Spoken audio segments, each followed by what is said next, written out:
Hello everyone. Oh, excuse my rough hair. This always gets a lot closer to me than what I'm expecting. But yes, so Nadia here. I am on my lunch break. I just wanted to do a quick update because I have other clips from earlier this week that me and my husband took that I wanted to add to this. And I want to get this posted so it's not too far behind. And I'm sorry if it looks like I'm looking in the wrong direction, but me and this camera phone are not really being the best of friends right now. But with that being said, the clips that I'm going to add to the end are of my husband and I at the mid-cycle ultrasound, where they checked my uterus lining to make sure that it was as thick as they wanted it to be. They typically want it to be higher than 7, and mine was 10. So that was exciting. But I thought it, excuse my dog again, he is just running around here doing whatever he wants. But I thought it would be important to just kind of add this little tidbit to it, just because I was kind of sitting down and reflecting the other day, and I was just thinking like how good God is, basically. You know, sometimes it's easy to complain and to look at your situation and say, you know, why me? Like, why did I have to, like, why did this have to be my struggle? And, you know, trying to come up with the finances for it. Like, you're paying all this money, making all these sacrifices, and it doesn't even happen all the time. It's like a 50% chance sometimes. And I had to stop myself in my track and just remind myself that God is so good. You know, there's so many people out here who have been dealt this same hand of cards. You know, they've been told you're infertile, IVF is your only option. And unfortunately, some of those people can't even, you know, attempt to do IVF because of the costliness. So I'm definitely grateful to God that we're even here, you know, that we even have the opportunity to attempt this, you know. Earlier this week, today is Wednesday, February 1st.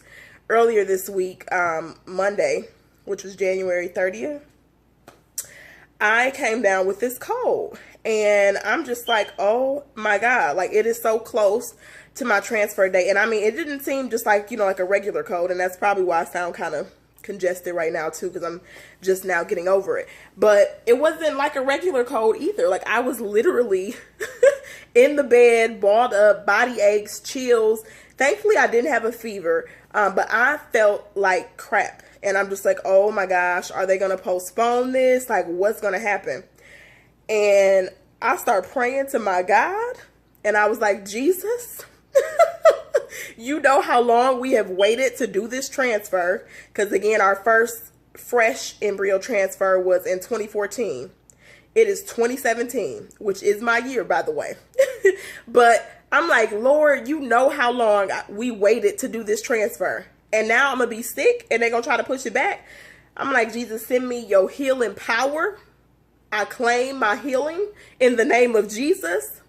And when I tell y'all, I'm not 100%, but I feel so much better only a few days later. So I'm so grateful to God. I know that that was nobody but him. He gets all the honor, the glory, and the praise. No matter what happens in any situation, he is still God. He is always there. He always comes through. Okay, so I'm sorry that I had to, you know, preach real quick right there, but I needed to share that because I felt myself kind of getting worried, and I'm like, okay, you cannot be worried. Like, God didn't give us that spirit, you know?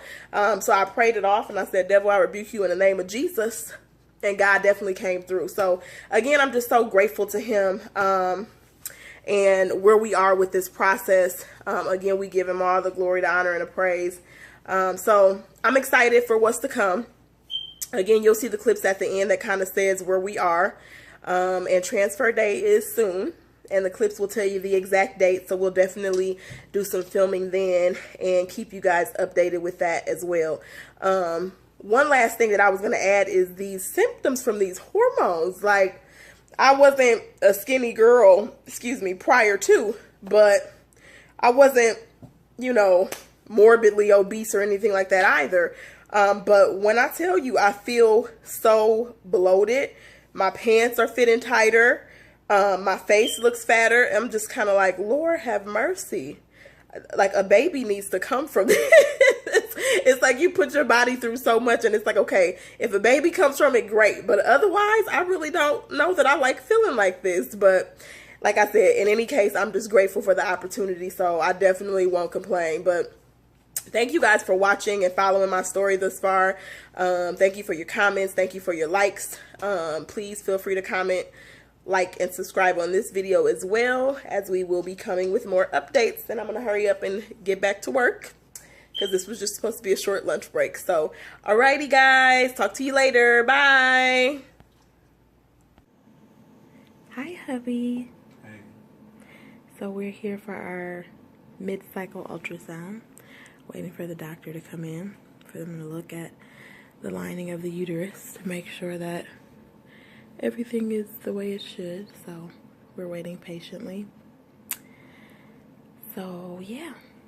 That's that. Do you have anything that you want to say on today, or? No, I'm excited. It's a big day, and we're just gonna pray that God is in control and that everything goes according to His plan. I would agree. I would agree with that. So, prayers up that everything goes well today. I'm sure it will. And then we will get our transfer day today, prayerfully. So, stay tuned. Bye.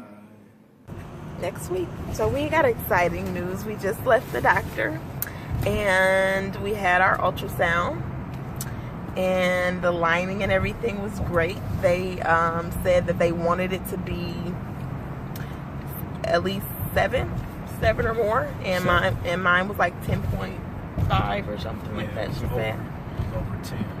It was over 10. So that's exciting news. So we got a transfer day. You want to tell them what our transfer day is, or should we wait and do another video at home? Our transfer date is February 2nd. Yep, so February 2nd we'll be going back to have our little embryo placed in, and just continuing to pray that that God's will is done, and that He's brought us this far, and that He will allow this little embryo to stick and grow comfortably for the next, what, 9 to 10 months.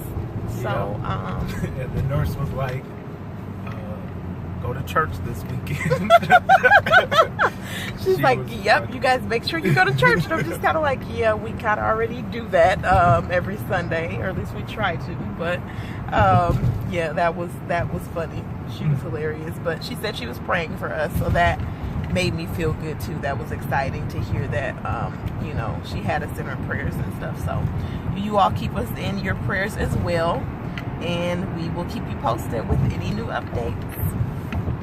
All right. Bye. Bye.